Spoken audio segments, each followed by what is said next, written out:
Welcome to Los Angeles Data Platform User Group. Today we have meeting by Paul Hunter. My name is Steve and I'll be your host, moderator for this session. And of course, good day, good evening, good afternoon. Welcome to Los Angeles Data Platform again. There are a couple of things that we can go over, and it's essentially how, if you don't know about the data platform, this is your first time, a couple of links that I would like to share with you. Second. We're meeting every third Wednesday of every month at 7 p.m. Pacific Standard Time. You can either see our meetings on Meetup or on Eventbrite. You can click also on this Linktree Data platform that would share all the links with you. And then I'm saying all the links, all the social media stuff, which is Facebook, Twitter, LinkedIn. We have a little bit of Instagram, close to none on Pinterest. But we also have YouTube recorded sessions that going back to a few years back. So you can follow us on different social media platforms. You can also join our mailing list. And that will ensure that we keep in contact with you. We also share a weekly newsletter that includes some content that we found useful. We also raffling every user meeting. We're raffling a T-shirt. So you can scan this QR code and you can participate. There are a couple of disclaimers, of course. One of them that you need to be present to win. We can only afford to send T-shirts inside US. And we will, of course, we have some limits on colors. So if previously it was more custom T-shirt, now it's a little bit less, but it's still custom T-shirt. Okay. And this session is sponsored by Data-Driven Technologies, which essentially is a 501c3 nonprofit that funds the user group and also SQL Saturdays in Los Angeles. And from time to time, we have other events as well, like we had a LA bootcamp probably about 4 years ago. And we're finally coming to a point where I can hand it over to Paul. Paul, take it away. Thank you. Thank you, Steve. Okay, let me see. I think I can. I can stop this sharing, and you can take. You can click on sharing from your side. My entire screen. Share tray. Share. Well, do my entire screen, but I don't see a way to do that right this moment. So, yep, okay. PowerPoint. Okay, so this will be largely a technically non-technical system. If you were looking for somebody that's going to come in and show you, oh, let me do an intro first. My name is Paul Hunter. I'm a manager of innovation at one of the big four accounting firms. They generally don't like me saying where because they don't want to give the impression that anything I'm advocating is a product that y'all should use, or you could say, well, you know, XYZ is using this product, so we will too. They like keeping that arm's length thing, that independence. As you can see, this is my email address, Dallas Night Owl Gmail. Feel free to reach out to me if you like. Got the handle because I lived in Dallas and I stay up too late. Having gotten on a little bit more in age, I don't stay up as late as at night, so maybe it should be Dallas Day Owl. But anyway, my Twitter handle is or was SQL Night Owl. I'm currently in exile. Maybe Elon Musk will rescue me. My LinkedIn profile is, as you can see. So kind of what I want to do is talk about what my approach is to DevOps. And it is really this. If it can be scripted and saved in version control, then it should be. That that's data, that's configuration information, that's pretty much anything you can think of that is critical from getting the server configured on up. I haven't scripted out creating the server, but you could, and honestly, that should probably be in your source control repository as well. You know, what steps do you have? What do you need to do? What buttons do you need to click? What settings do you need to apply? You know, if you use Windows authentication only, make certain that you document that. So it's those types of things. It's whatever you need that you're going to forget. You know, you gotta put on your 6-month stupid hat and go, okay, my server has just cratered and I'm going to have to start at installing a new server. You know, what's the rack? What's the IP? What's this? What are all these things that I need to know? So that's the infrastructure side. I'm more on the once the server is up, how do I configure the server, and let's go forward from there. But all of everything should be in script. For Azure, it's a lot more easier. You've got the ARM templates. You can configure a lot of this stuff, and some of it's already pre-configured. But anyway, so be that as it may, I'll just say that if you're not doing DevOps for your databases, you're working way too hard. When I first took my job, it was taking 3 or 4 developers about 2 weeks to get a database release out. Now this is to about 30 or 40 databases that they were applying it. Most of them were the same, but because of drift and people not paying attention to what they were doing, they were always just a little bit different. And they couldn't really say that a release contained these items.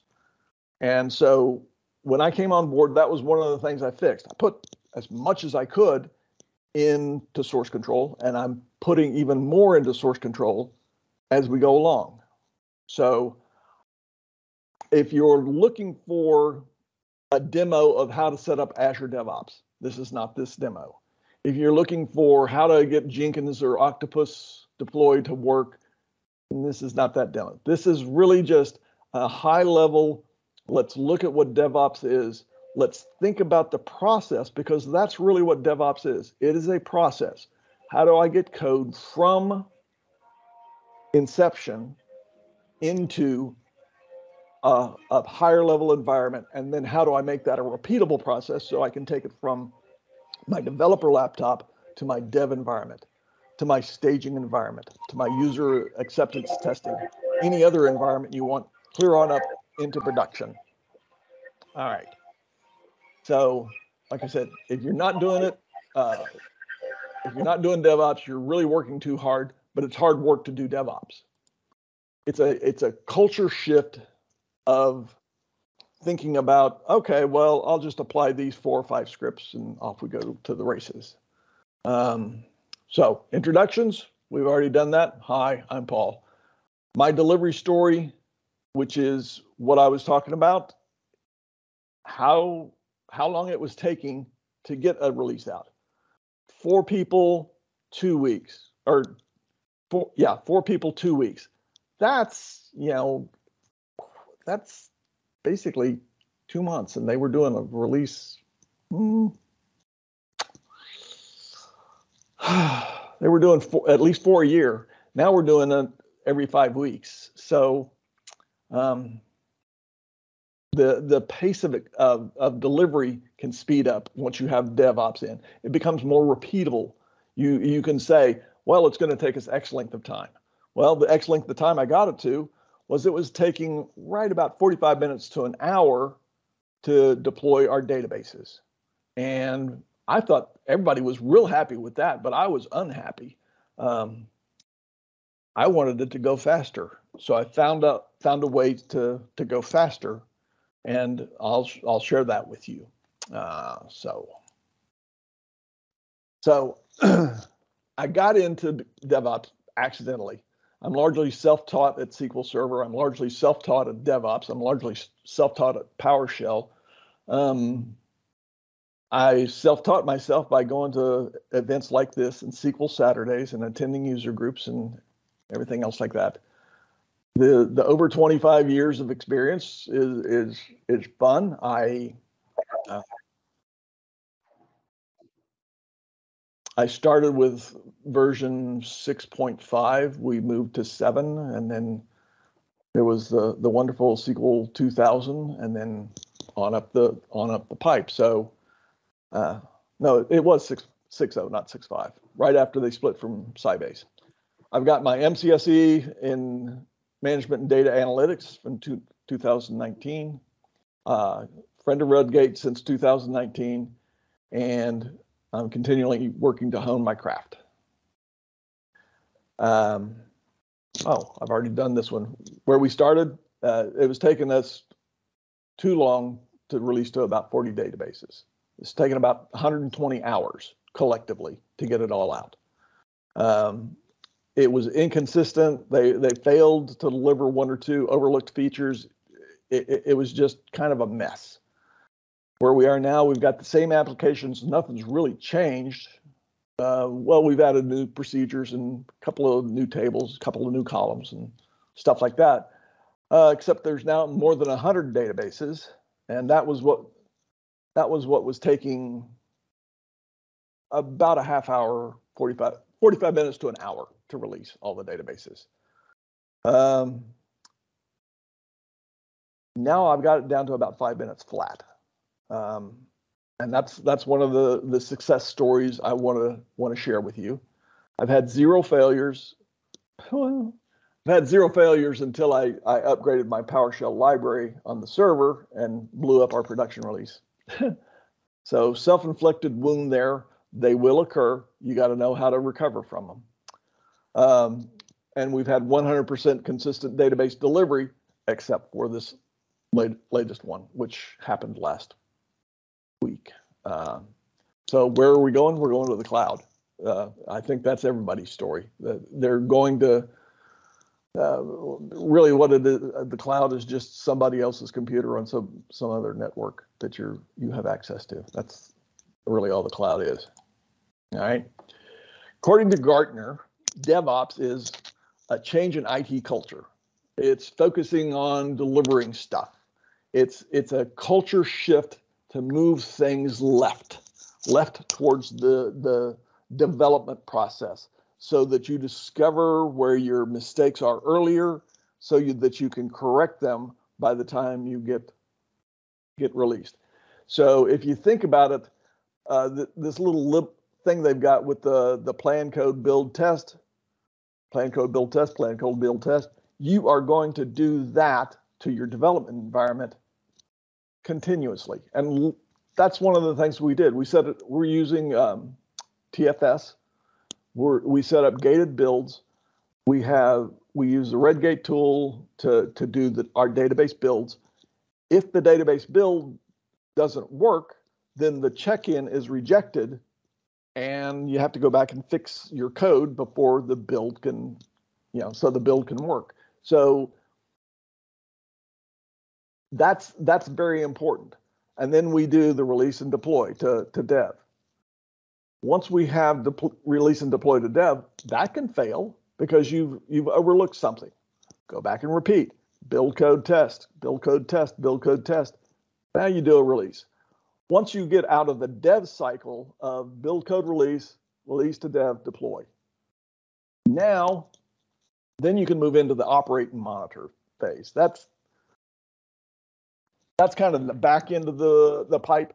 The pieces you need to focus on: code, build, test, release, deploy. Those are the big steps right there. The very front end of your DevOps pipeline, that's where you want to focus your attention and figure out, how do I make that work? Because operate and monitor, you can do those pieces, and they are incredibly important, because you want to make certain that if you release new code, that it performs well. And through load testing, once again, back here on the test side, through load testing, you can figure out, have we regressed? Well, in order to know if you've regressed, you got to know where you are. You have to have a baseline. So the monitor and testing are things that go together. So kind of from a piecing work, you could look at the DevOps pipeline and think that one follows the other, but test and monitor go together. Build and code go together. Plan? Most people don't even plan. Anyway, what it really boils down to is you want to get your stuff out of development and into operations. And these are some of the steps and pitfalls you're going to find along the way. Okay. It's a shift in thinking to get your to support rapid and accurate delivery. You're going to use tools, but DevOps is really not a tool. It's a thought process and an approach. You'll use tools to deliver on it, and those tools could be as simple as a batch file, or as complex as writing your very own .NET application that does some of the stuff for you.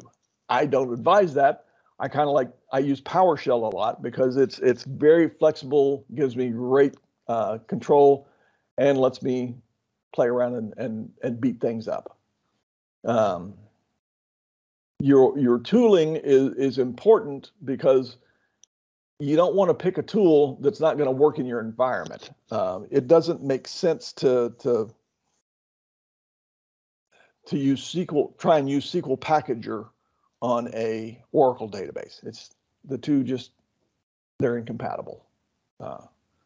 So what you want to really do is break your thought process down into what's easy, what's hard. What's easy is views, stored procedures, triggers, anything that can be scripted out, functions, anything like that. Anything that can be scripted, that's the easy stuff. The hard part, tables, because they have persistence, they have indexes, they have structure, they have data. So that's the part where you really need to focus most of your recognition in your DevOps pipeline for a database. You've got state in the database. That's the one thing that an application doesn't have to worry about. Like compile an executable or a DLL or something like that, and that stuff's easy. Rip and replace, the stuff's gone. Yeah, you can't rip and replace with the database so easy. And I'm probably preaching to the choir with that one. All right, so what's in it for you? It's going to make your life simpler. It's going to make your life simpler because you can answer questions. Management wants to know, how long is it going to take to get this code into production? Well, you can tell them what your velocity is. You say, well, it takes generally about X amount of weeks to get stuff coded, tested, and ready to be released. Oh, that's great. How long will it take once it gets there? Well, it takes X amount of time, and we have to have these conditions in order for release to work. Can't have users in the database changing all the data. Maybe you can, but that's one of the things that on your deployment method, that's one of the things that you can work with. What happens if it fails? Well, that's a very good question because things do fail. How do I revert back to a state where it was working before? People can say undo. There's a fair practice for that. It's called database restore. Has the release been tested? You got all that supporting stuff in your build tools and build pipeline. You can say, yep, see, it worked here in dev, it worked here in stage, it worked here in UAT, it's ready for production. Essentially, like I said, it's a pre-planned scripted process. It's going to be as elaborate and as complex as it needs to be, but you don't want it to be any more than that.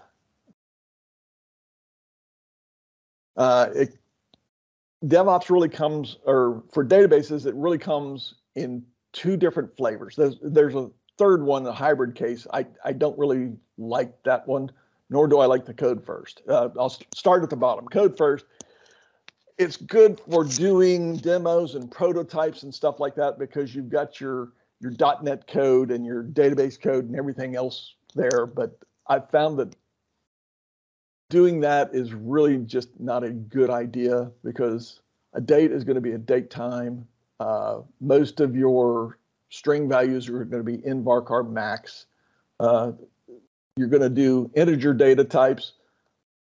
They really don't have any concept of a decimal data type. They got a decimal data type. They just don't think of it in terms of, what's the precision and scale for it. Oh, well, it's just a decimal.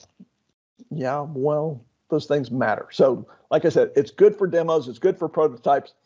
Once you get beyond that, you're going to want to go to a different approach, which will be what I call a state model or a migration model.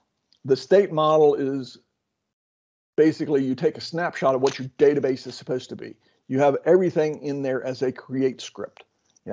You can create your entire database from this one state model. And that's why they call it the state. It tells you what your end result should look like once it's done. There's a migration or incremental approach, and that's where you might have the original table created, but at some later state, at part of your migration, you've added a column and done this to it. And so really it's like trying to take a snapshot of a flowing river.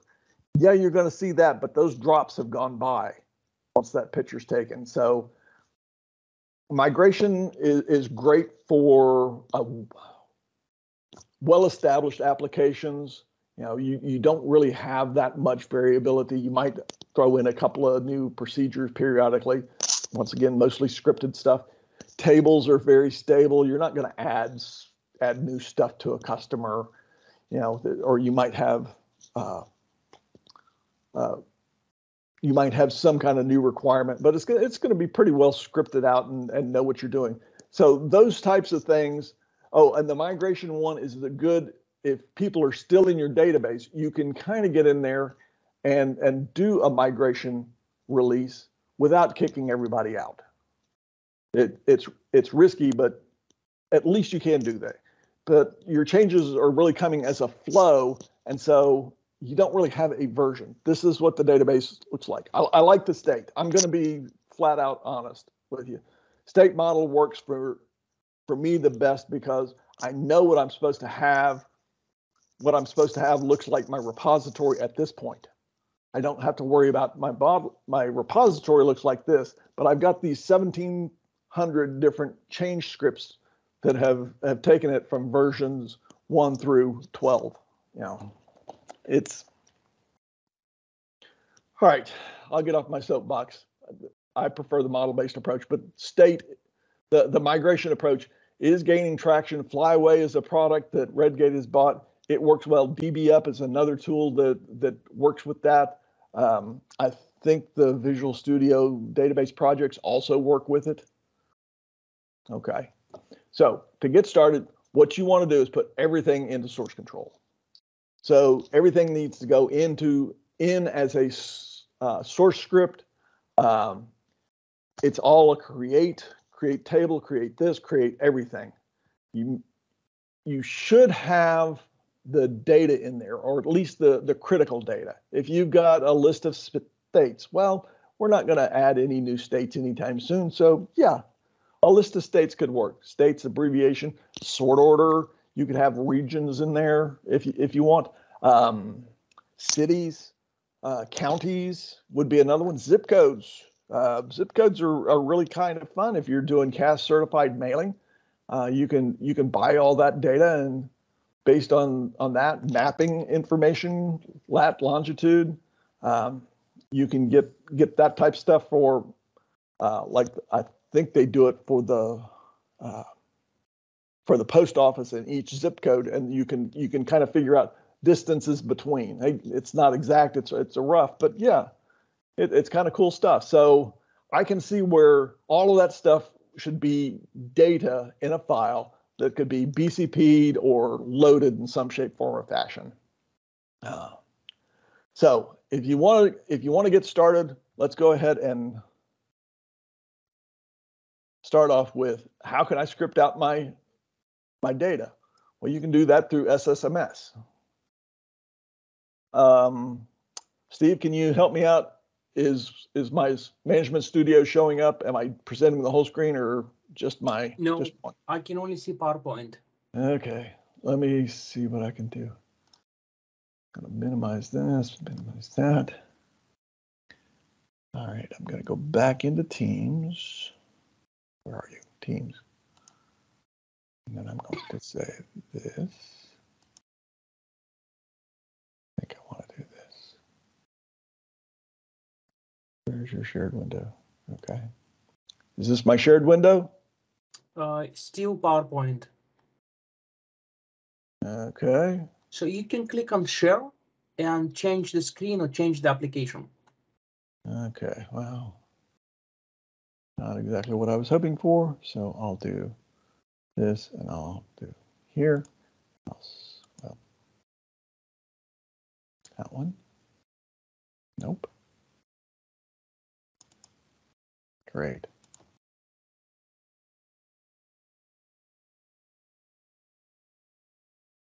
Ooh, maybe this will work. All right. Why is Teams being difficult for me? That's what this product is for. Oh, well, it's succeeding. Okay, stop sharing. I'm gonna stop sharing. And I'm going to share SSMS. There it is. Can you see SMS? Yep. Ah, okay. So pretty much what I've done, you've got your database, right? And I wish I could share the entire screen. Are you seeing my browser or my Windows Explorer now? No, only SSMS window. Stop presenting. I'm going to share. See if I can do screen one. Okay, you should see screen one. Yeah, now I actually see a screen. Okay. So I can see what's behind your SSMS. Yippee skippy. All right, we're in good shape now. Okay, so here's the folder structure that I've got. And if I look at Visual Studio, one of the things I've got is all this wonderful stuff, right? That's Visual Studio. I want SSMS. Script options, AdventureWorks. So when you script out your database, it's really pretty simple. You can just right click and say tasks and script, right? Generate scripts. And I can say script everything, right? Next. And then I can give it, save it as a notebook, save it as a script file, or you can do a single script or one script per object. So let's just do a quick one and we'll save it to, where's my DevOps? SSMS, AdventureWorks, option one, all in one. So there we are. Notice this is 8/19/2021. I'm going to save. So I want to replace it. Yep, I do. And next. And the nice thing is you get this big, long script that goes out and scripts everything in one single file. Nice. The nice thing about it is you're going to wind up with all your database settings. They're not in a very user-friendly format, but you will have every single object.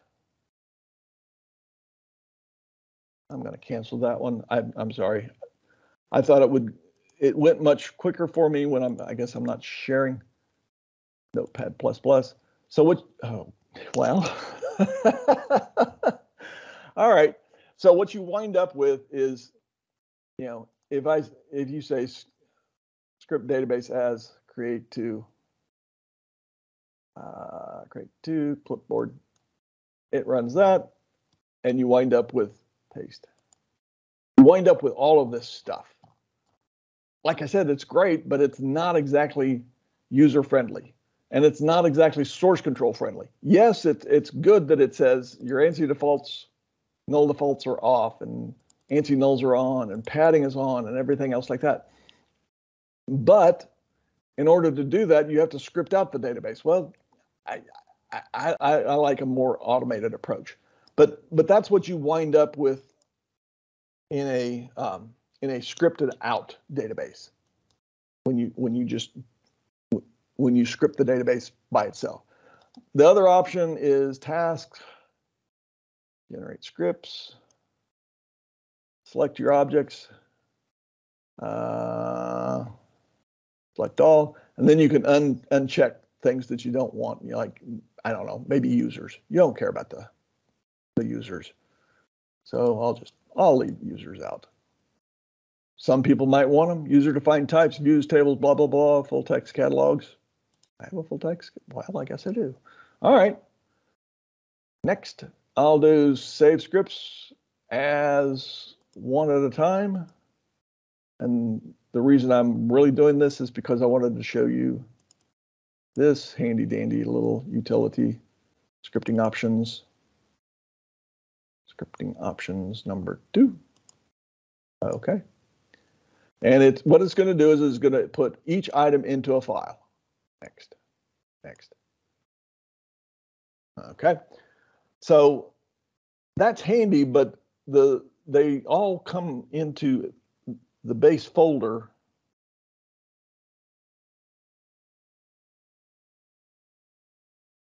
They'll all show up here as each object, right? So you'll see that this is DBO name.user-defined data type, right?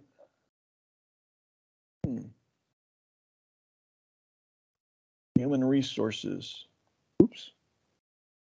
Okay, so here it is, the table, production.product.document.table. That's it. Well, that's just not very handy. I mean, yes, it's the object, but it's not exactly handy. Oh, and in your scripting options, turn off putting this stuff in there. Do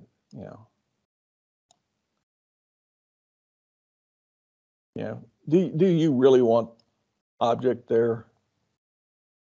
Probably not. It's just, I think it's dumb. You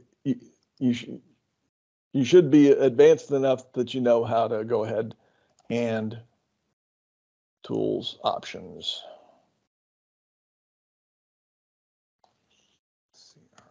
CRIPD and scripting. Go in here and play with the thing. For me, I thought I had these set up, but I installed a new version of SSMS. You can script out, do you want foreign keys? Do you want this? Do you want to use database? I don't want to use database because if I want to put it in some other database, I need to be able to. So I don't want to use database as part of that. Set up all those options. You can put the descriptive header, I think is what it's called. So delimited individual statements include descriptive header, false. Okay. And now they'll disappear. But this is the folder that the output is handy, but it's not that handy, right? So what I'm going to do is make certain that I put this stuff into a format that I really would prefer. And I've got a nice little handy dandy PowerShell script that I use for that. And this will be available to everybody. And all I do is I tell it to run. Yeah, I'll save it. And boop. 131 files processed. Let's go back and take a look at what got processed. There's my folder. Oops. There's my, well, all those single scripts are now in here in schemas, in tables, and they're scripted out like I like. I've removed the table from the thing. So, I don't want the database because, like I said, if you make that part of your script, you're only ever going to be able to build the AdventureWorks 2017 database. That might be what you want, but if you need a test database called AdventureWorks 2017 test, you can't do it with this script. So that needs to go. So these are some of the things that you need to think about.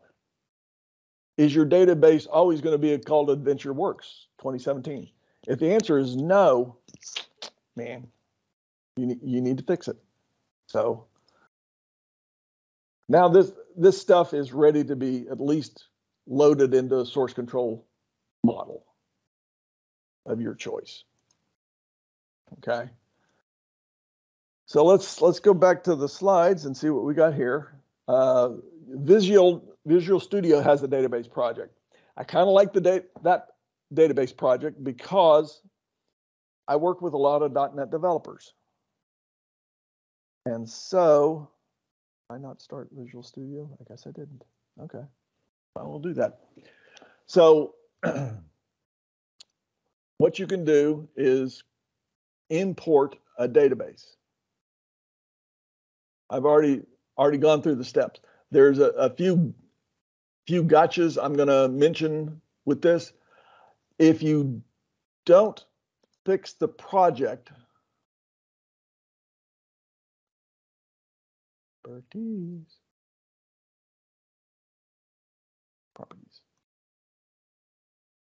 things that you're going to want to do is include the schema name with the file name.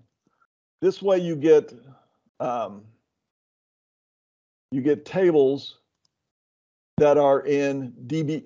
They're not in individual tables. The default way is they do it schema and object. But you have other options. You can do schema and everything goes in DBO, whether it's a procedure or whatever. The other one is schema and object, where it would be DBO tables, DBO stored procedures, DBO user-defined types, so on and so forth. To me, I don't like that. I prefer to view my database project as I would view my database, which would be tables. There's all my tables. So it's figure out how you want to do it. So that's the important thing. Let's see, things. You can set up you can have database settings, set your ANSI stuff, operational stuff. What's the default file group? Do you want another one? You can actually create a new file group and have files assigned to that. You don't want cursors or commit on global commit.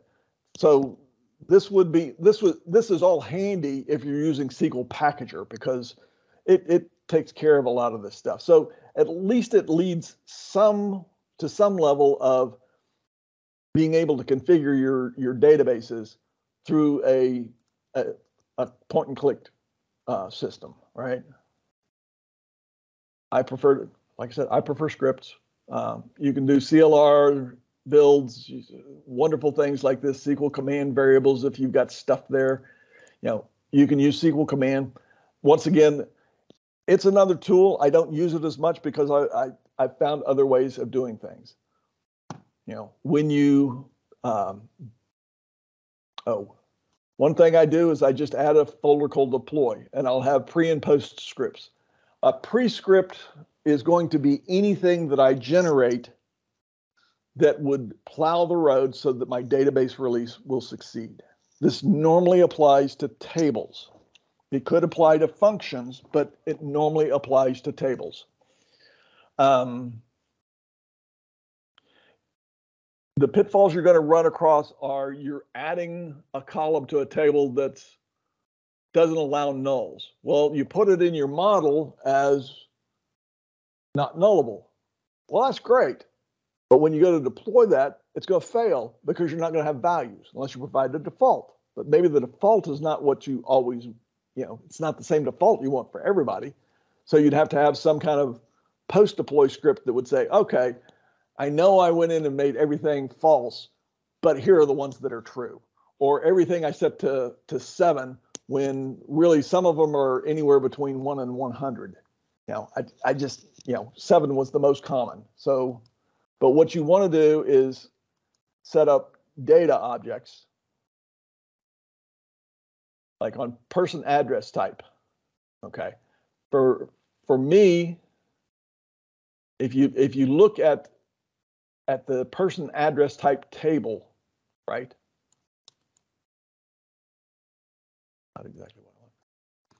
And we go back here to Management Studio.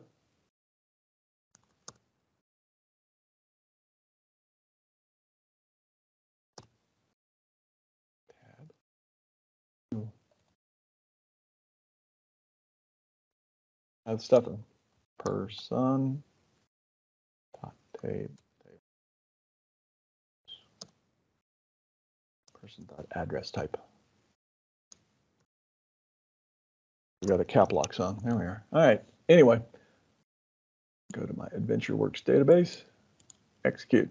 What have I got? Oh, I've got billing, home, main, office, primary, shopping.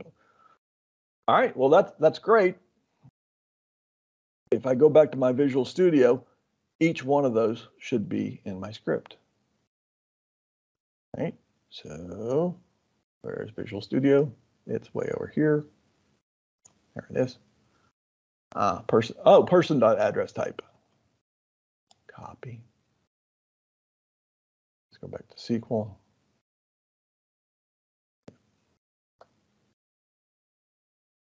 That's exactly where I was. Okay, so billing, home, main, office, primary, shipping, archive. Those should really be as part of your script. And then what you want to do is make that script idempotent. In other words, it will run once, it will run the correct way, and then it won't have any effect anymore. So things I like to know: what is the table I'm working with? Does it have an ID? That's easy enough to tell. Select from your identity columns for that table. If I don't have one, then it doesn't have an ID. So if I have an ID, I can execute a temp script. My temp script says set identity insert, and then I'm going to use format message to replace the table with on, right? And then I can just execute that if it has table, if it has an ID. If not, I've got this little select ID and values from my address types. So these are the values I want, except where they're already in the table. Now what that'll do is it will filter out anything.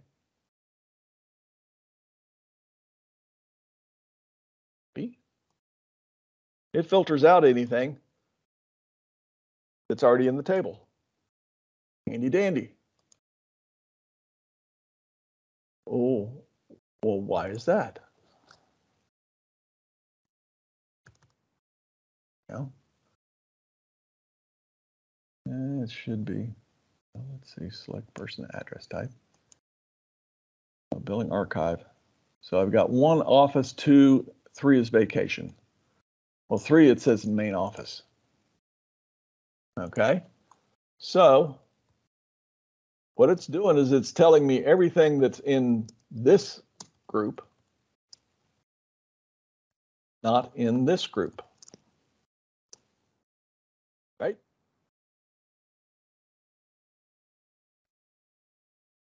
Go back to SQL, or go back to Visual Studio, pardon me.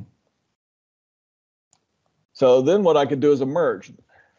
There's all kinds of pitfalls with merge, but one of the things you do want to do, oh gosh, I'm running low.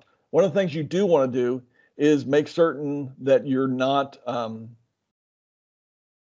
you don't have a lot of work going on. And I use this hold block hint. Aaron Bertrand says it's okay. So for the purposes of this, I use it. I don't use merge generally within any of my other functioning code. Okay. So Visual Studio, the nice thing about Visual Studio is I can get a build on the database.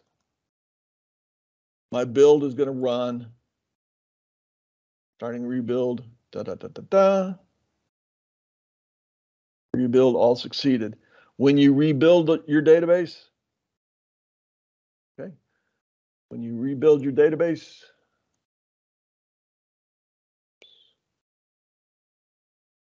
AdventureWorks, bin, debug, you wind up with this cute little thing called a backpack or a DACpack. And if you do this to it, find out it is really just a zip file. And you can now open. Let's do open a new window. There we are. So now you've got the content, you've got the metadata, origins, XML. As you can see, what is the model? Well, the model is just an XML document that describes all the tables. So it's how you build your database. This is your data model. It uses this as a source. If you've got data in it, it will be there. So you've got two ways of building a backpack. So that just verifies that your build works. So let me jump on over to the slides again real quick. Okay, there's RedGate has a tool, SQL source control. It's a handy dandy little tool as well. If you are familiar with it, you can check in your database to source control. You'll notice that with my management studio here, I got a little green dot on my database, right? And what that's telling me, oops, no, I don't want diagrams. On my tables, if I were to change this, let's do this. Table.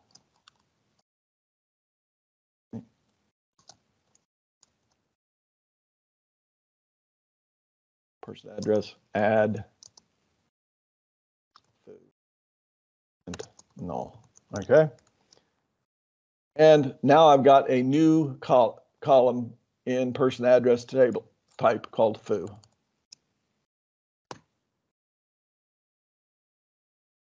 I don't know, that's probably really small, but essentially you can see I've added column foo to it. It's null. And notice what's happened here for SQL source control. It says, oh, you've got a new column called foo.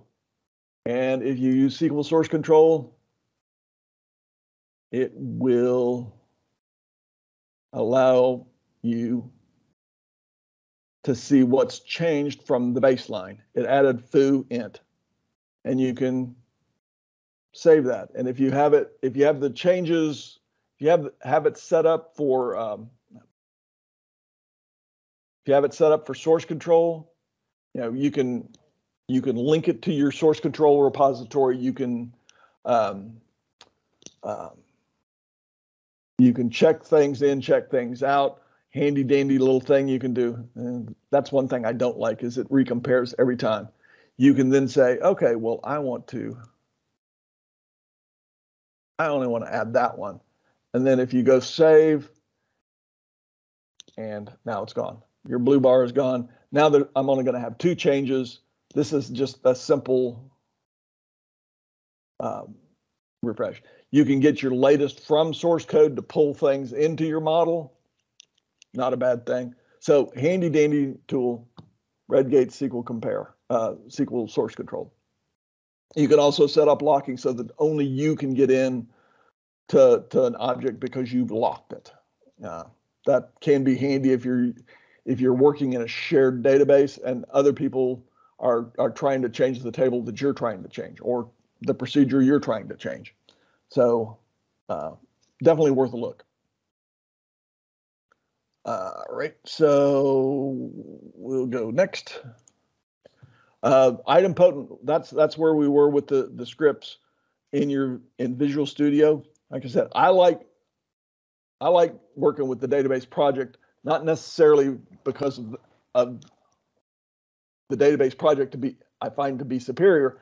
It's that I find it to be something that .NET developers work with and they understand it. They're more willing to commit code into your database project, even if you're not going to use SQL Packager to do this. So, like I said, for me, it's what are the values I want?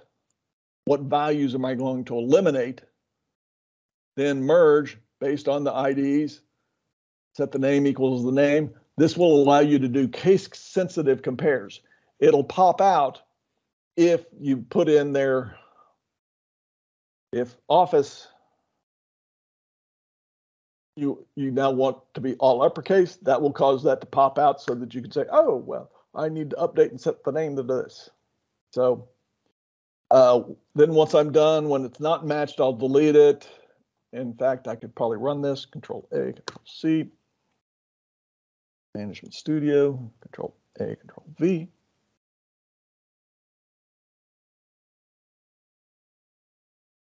All right, and then the very last thing I'm going to do is say,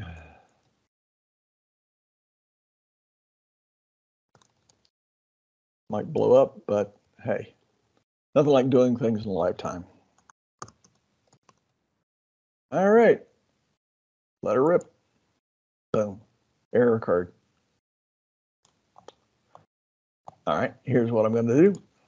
I'm going to get rid of my except. And now it will do that. I'll take out the delete, because when you're working with the merge, if it's not in the source, here's your source, and it's not matched by target, it'll add it when it's, well, you get the idea. It's straight out. So, but now you'll see I've got one is billing. Ooh, no, it didn't. Billing home office.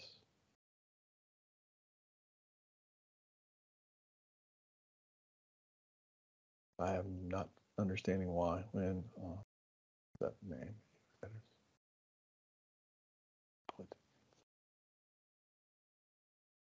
What is my message?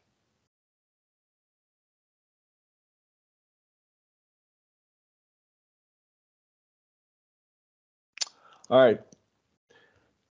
Needs more work. So it's complaining about this. I set identity insert on, but I did it through this, which I guess puts it in a different scope so that my identity insert is not on when I go to do identity insert. So I'm just going to pull this one, and there I can execute that. And I'm not going to do that. Execute. Around 9:13. All right. Long story short, I'm not going to worry about this anymore because it's eating up time. Let's see. Back to the script. So let's just do a quick rundown of DevOps. Okay, packaging the articles. One of the things you could do is SQL Packager. I've got a command in there to basically use the SQL Packager command to bundle up the source control, and it runs. Ooh. Okay, and it runs pretty well.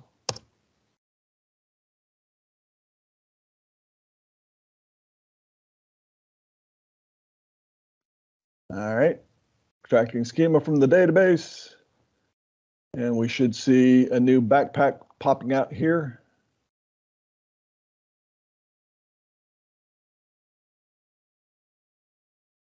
And of course, it's going to go slow.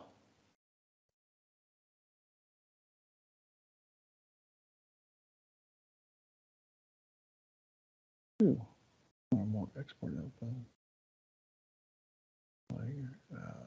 Deploy username. Oh, crap. All right. Let me see what I can do with that. Okay. Security, users, and roles.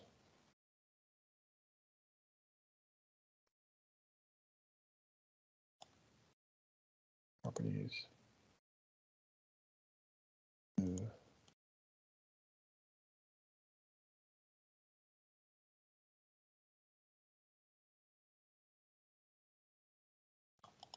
Delete. Okay. So that should fix that up. Properties.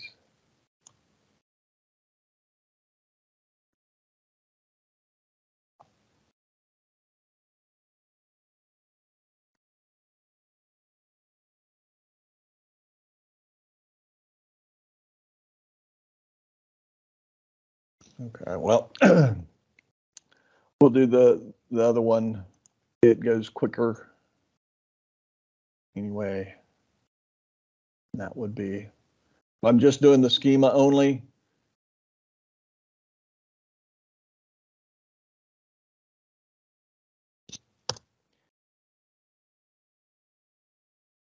It's probably going to complain about the orphan from its login. Can't be deployed. Okay, that was the issue. I was trying to do another example of the RedGate SQL change automation. It works better, but as you can see, here's your backpack. You can open with. It's not going to. I haven't associated those. Packaging the artifacts, we'll go with NuGet. NuGet is just a very generic way of doing that. It works pretty much on this new spec. You put in the new spec file of you want what it's going to be called, a version ID that's required, example. You tell it what files you want it to get, everything from SQL, everything from deploy.txt. And now, if I run my my command there, CLS, // there we are. All right, so that'll work easier. And the new pack is much better. The nice thing is it puts everything in like you expect it. The storage, the schema, tables, everything's there. It's much easier to read, view content. You can see I've got, should have database trigger function security. Nope. I guess I didn't get the data. Anyway, long story short, when you set up your new spec, make certain that you've got the correct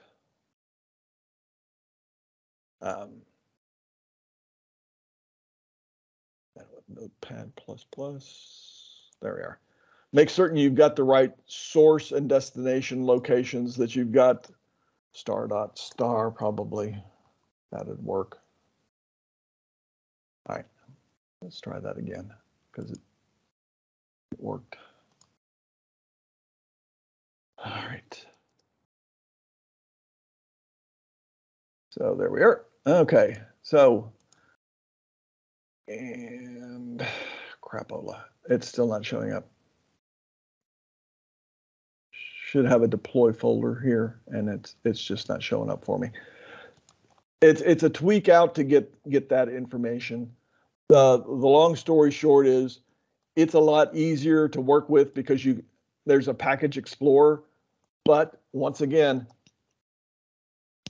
.zip, it's just a zip file. Look familiar? Okay, there it is. Content, package, services. Content, package, content. There we are. DB, database triggers. All the stuff you want. If you need to add something, you can. But generally, NuGet is what people are using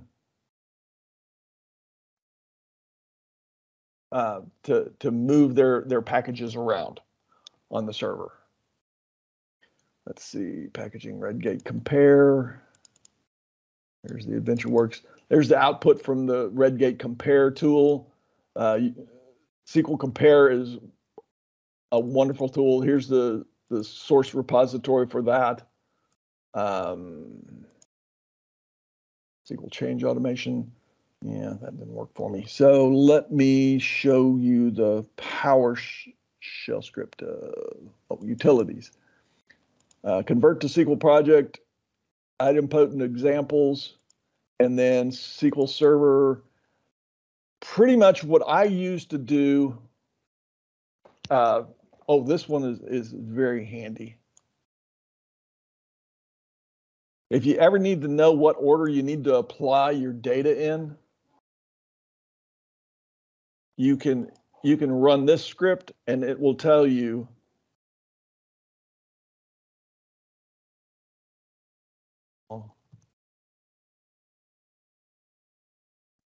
and execute exclude tables.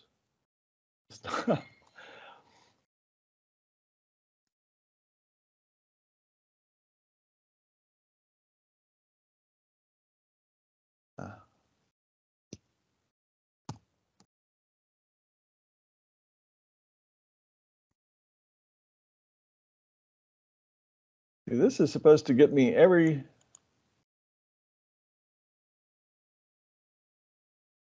That's a list of all the object IDs. I should have been able to pull this out. And if I want that,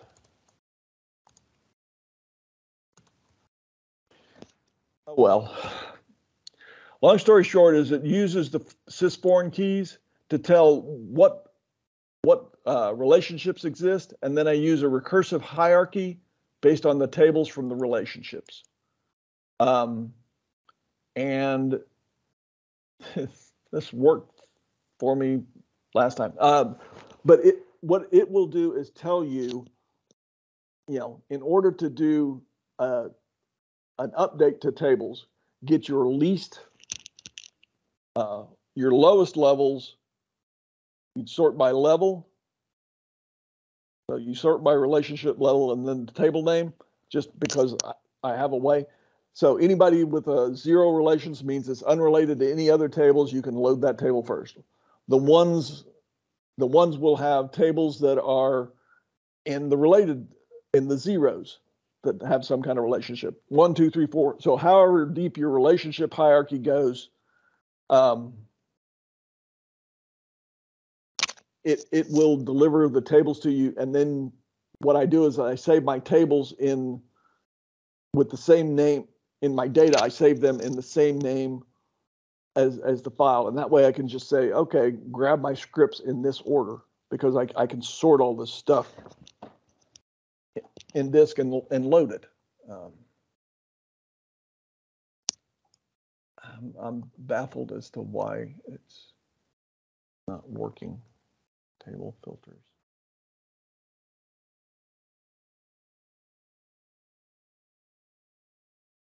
But it's just not working. Okay. Moving right along. So the thought process that we had when we were doing our databases is we also have to, we're delivering a new data model, therefore we wanted to validate the constraints. There's my constraints. Constraint validation. So here is a script that I use for constraint validation. Once I have my data model set up, so it's what I do is I run my pre-deploy scripts that is going to set the database up the way I need it to be in order for the release to work. And then I have I run my constraint validation script against that. But in order to do that, you need to know, and let's hope this one works.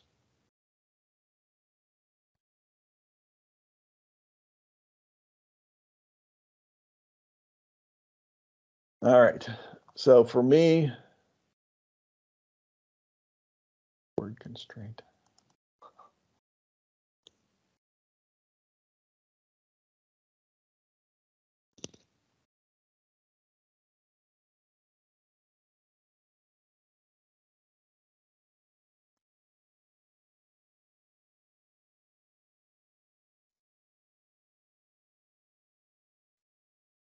Why is it things never work the way you expect them to?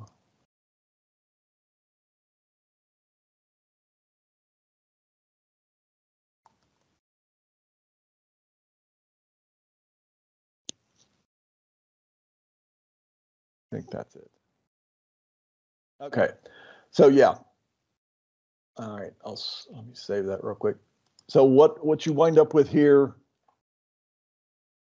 is a series of data based on your script that says, you know, if the human resources table is not null, begin, do the check date of birth, is we're not birth date between this and that.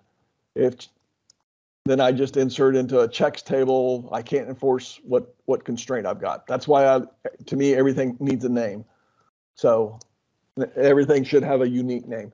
The nice thing is if I run this, so like I said, the way we work is we get the databases, get a list of the databases I'm supposed to deploy to. I then run a backup. Not all of my databases are easy or small, so what I do is I create snapshot backups. Snapshot backups are great for deployment because it takes no time to actually build a snapshot backup. And then what it contains is the changed databases. It contains the old pages that you're writing to your database. So if you're changing procedures and stuff like that, it's just like sys modules and stuff like that you're writing out to your snapshot. So if something goes sideways, all you have to do is roll back from that snapshot. Well, all you're rolling back at that point is whatever it is you changed. So the rollback is much faster. Caveat emptor, you want to terminate your snapshot backup because it will continue to collect pages as data changes if you don't tell it to, and it can get unwieldy and large. But so we run our backup, run our pre-deploy, run our constraint validation, then we do our database release. Once we've done our database release, we send out, we run our post data stuff, and the post data is where my master data lives. So, and I need to put that in the slides. So probably what I'll wind up doing is updating the script. I see that it's late, and I don't want to keep y'all any later than I want to keep myself. So go in about idempotent scripts, practice your pipeline.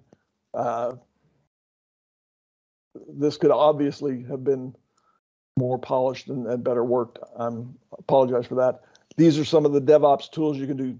I'm not picking any of them. I tried to use the alphabet. That way I can say, well, it's alphabetical. DB, DBUp, DevArts, Idera, Liquibase. So it's acquired by Datical. Datical had a very interesting tool, but I don't know that it ever went too far. But Liquibase acquired Datical, and it's now a paid thing for Liquibase. Quest MS SQL package.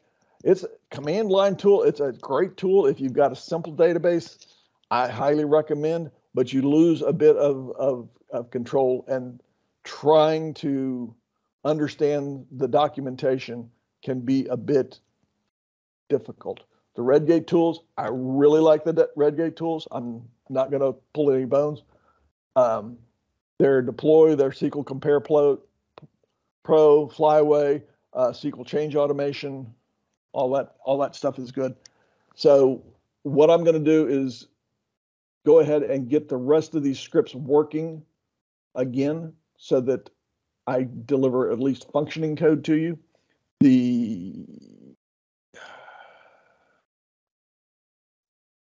So there was the constraint validation. Like I said, with constraint validation is once we build our database, there's a build and a deploy part. The build part is where you might not have any data. You just want to validate that the database can be built from this code. Once that's there, it goes out and looks at the sys foreign keys, sys check constraints, and everything else like that, and makes certain that those constraints are still met.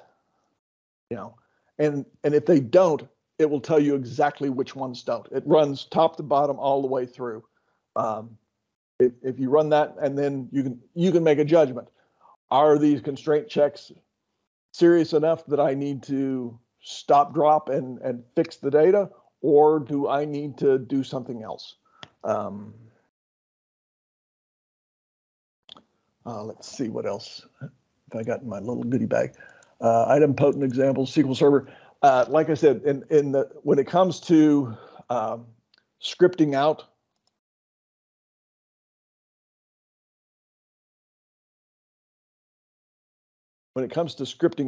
anything, always make certain that, if you gotta use a particular database, use that particular database.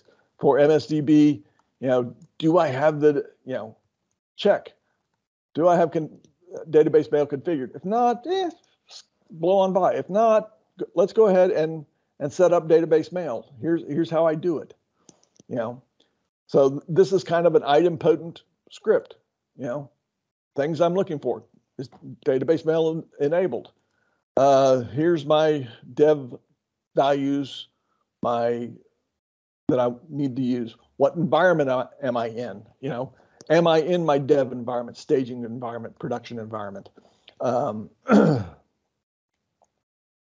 expecting the profile name to be profile name. So if I don't have a profile name, I'm not going to have a profile ID. So if the profile ID is null, I'll add it. If not, I'm going to update it. So it's how do I go about doing that? There was another one I had that I really liked. I wanted to show it to you. Okay. Relationship part. Save everything as code. That was all right. With this one, this is kind of one of the things that I do is I set it up so that I pivot database properties, right? Where I pivot the database properties so that I can get a table of them. And then because I've got that,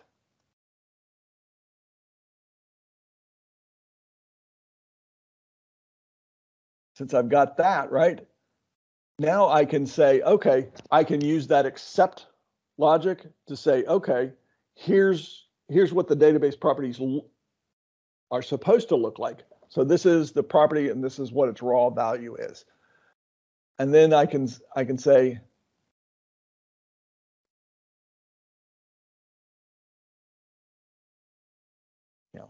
so I've got all this wonderful stuff now, but if I save it in the JSON doc, then what I wind up with is name value pairs, right? And so if you decompose this to be something more like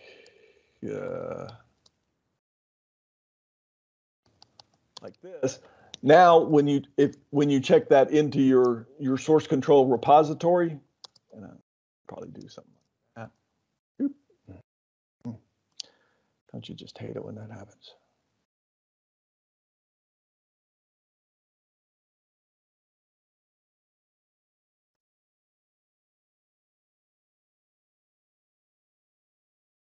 Once you get that into source control, you can see when you can version control, access check quota, value is 0, ad hoc distributed queries. That one is sysconfigs. So that this is server level stuff. This is what you would want to save. This flat out. You turn that into a JSON doc so that now you can pull that JSON doc out of your source control repository. You can parse it with OpenJSON. You can compare it to what's in sysconfigs. You can have the values that are changed pop out at you and say, okay, well, this one needs to be changed. Same thing for the database properties. You use this to generate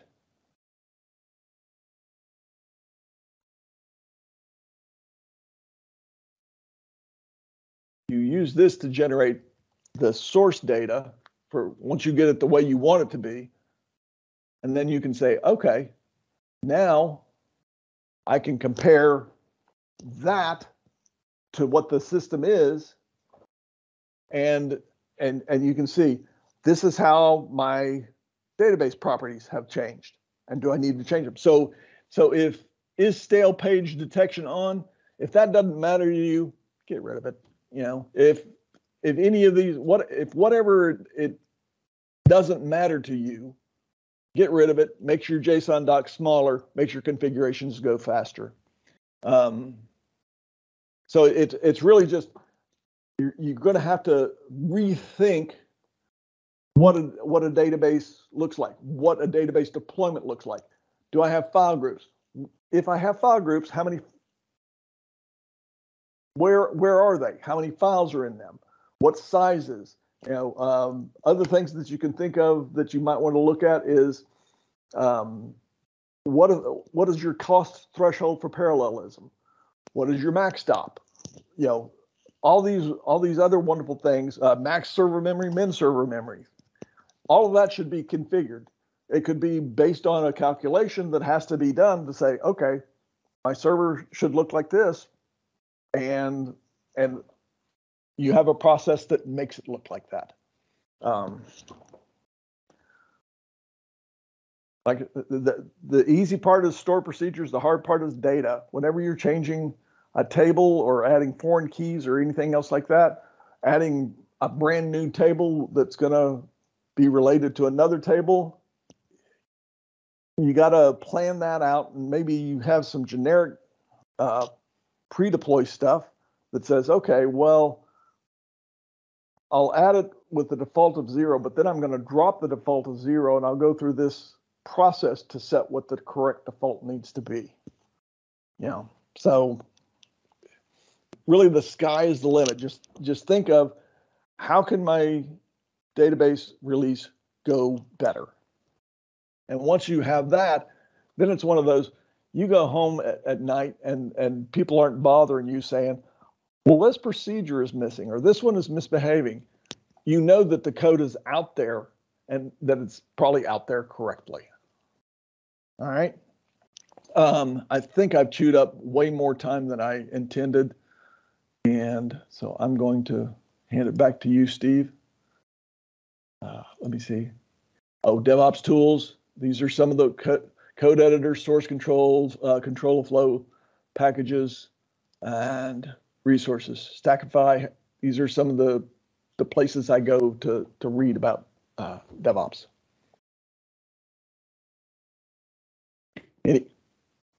Steve? Paul, thanks a lot for presentation. I think I know more about the DevOps now than before. And I do want to thank everyone for sitting through a rather long-winded discussion. For attendees, please feel free to unmute yourself, ask questions.